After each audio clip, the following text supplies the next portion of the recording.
বাচ্চা হওয়ার পর থেকেই প্রায় কম বেশি সব মাদেরকে এই কথাগুলো শুনতে হয়।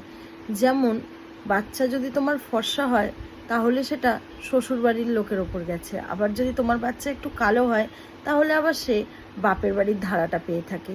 এই সব কথাগুলো যেমন বলে, আবার এদিকে যদি বাচ্চার হাইট একটু কম হয় তাহলে বলবে ওই তো ওর বাপের বাড়ির লোকের ওরকমই হাইট একটু একজনের, ওই জন্য ওটা পেয়েছে। যদি লম্বা হয় তাহলে ওই তো আমার বাড়ির লোকের আবার হাইট লম্বা, তো ওদের ওই জন্য লম্বা হয়েছে। এরকম ধরনের জিনিসগুলো কেন বলেন? একটা মায়ের যে কতটা কষ্ট লাগে এগুলো কবে বুঝবেন? হ্যাঁ, তাকে হেল্প না করতে পারুন, অ্যাটলিস্ট এইসব কথা বলে কোনো নতুন মায়ের মন ভাঙবেন না। বাচ্চাটা সুস্থ সবল আছে, এটাই হচ্ছে সব থেকে বড় জিনিস। আবার অনেকে আছে যারা ছেলে মেয়ে নিয়ে অনেক ভেদাভেদ করে। আমি যদি প্রেগনেন্ট থাকাকালীন মেয়ে সন্তান চেয়ে থাকি বা ছেলে সন্তান চেয়ে থাকি, মানে সেটা ব্যক্তিগত আমার ব্যাপার। মেয়ে চাইলেই যে সে খারাপ বা ছেলে চাইলেই সে যে খারাপ, এটা কেন কারোর মাথায় আসে আমি বুঝি না।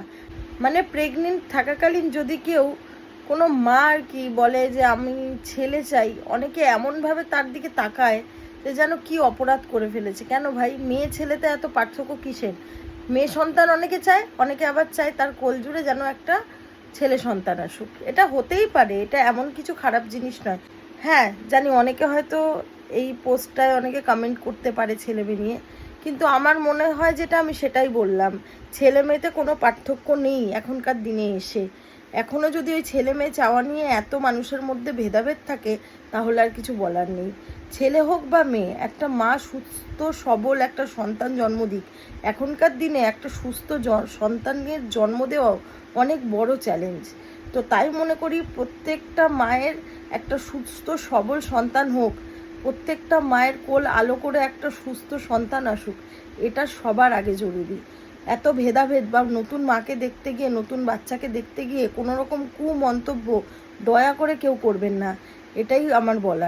কারণ আপনি তো এসব বলে চলে আসবেন, কিন্তু একজন যে নতুন মা, যে সদ্য মা হয়েছে, যে কিনা তার বাচ্চার ব্যাপারে কিছু সেরকমভাবে বোঝে না, তাকে পারলে সাহায্য করুন যে বাচ্চার এই প্রবলেমটা হলে এটা করতে। তা না করে অযথা মায়েদের ওপর টেনশন আর বোঝা চাপিয়ে দেবেন না। তাই বলছি, তোমরাও ভালো থেকো, আর তোমার আশেপাশে যারা নতুন মা হয়েছে যাদের জ্ঞান দিচ্ছ তাদেরকেও ভালো থাকতে দাও। তো চলো টাটা, আজকের ভিডিওটা এখানেই শেষ করলাম।